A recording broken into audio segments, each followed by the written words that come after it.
ne tiştekî kevnare.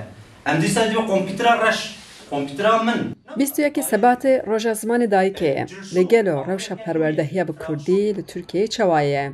Ji sala 2013 virda li dibistanên navîn dersa bijarê a Kurdî heye lê him siyaset him jî rêxistinên sivîl daxwaza perwerdehiya bi Kurdî dikin. Tê xwestin destûra bingehîn de zimanê Kurdî bibe zimanê fermî lê ji ber ku niha ev derfetîne her sal di nîvê salê de ji bo dersa Kurdî a bijarê kampeyn dest pê dikin.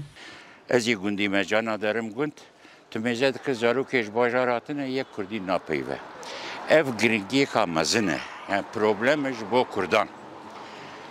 Îca ago em niha tiştekî dikin em dibên dersa bijarte. Yani ji bo zimanê Kurdî bi, zazakî bi, bes sistem viya herê yasayî ye ama mamostadan navêjin. Îsal gelek sazî û dezgehên sivîl û partiyên siyasî piştgiriya vê kampeyne kirin. Eger ku zarokê me ji wê rojê heta îro me dikariya bi girseyî zaroka bişanda wê dersê îro bi hezaran bi dê hezaran ew ê pirtûk hebûna bi milyonan belkî pirtûk hebûna ew ê zarokê me tev li kuçe û kolana ew ê bi Kurdî bipeyiviyana. Hêjayê gotinê ku di sala 2024 de li 13 bajaran 35,200 xwendekar Kurdî bijartine. Îsal jî hedef 44,000 e. Yek ji kedkarê prosa dersa bijarte mamoste Hüdayî Morsun bile ku bi salan e ji bo li dibistanan dersa Kurdî zêde bibe tekoşînekê dide. Ew dibêje armanca sereke perwerdehiya bi zimanê Kurdî ye. Lê di nav van şert û mercan de divê Kurd fersenda dersa bijarte jî baş bikarbînin. Îsal jî texmîna me 42-44 hezar bibe. Texmîna me ew e em ê saha de yek bi yek, bajar bi bajar dixebitin yani valîlik û îl millî eğitim, ilçe millî eğitimi dibistanê û heta ilçe û îl halk eğitimê de jî dixebitin yek bi yek îstişare de li revebêrên dibistanan em bo we spasiya Wezaretê Perwerdeyî dikin.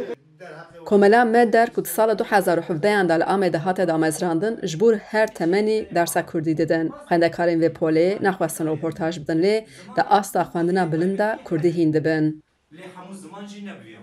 Rêveberê me derê Remzî Azîzoğlu dibêje dersa bijare a Kurdî ne ji bo Kurdan divê ji bo Tirkan be.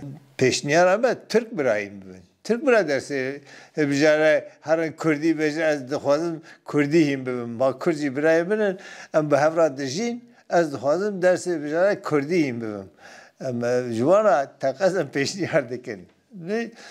Kurd ji xwe zimanê dayîkê ne, zimanê dayîkê wisa destê bijare de nabe. Hêjayê gotinê ku di nav 13 salan da li 5 zanîngehên ku beşên ziman û wêjeya Kurdî heye 836 xwendekar mezûn bûne. Bi giştî li 154 dibistanên navîn mamosteyên Kurdî hene. Nihal Tirkiyeyê 109 kurmancî 45 zazakî mamosteyên Kurdî hene. Li 13 bajaran li 107 dibistanên navîn dersa Kurdî a bijare tê dayîn. Xecî Canfarqîn, Dengê Amerîka, Amed.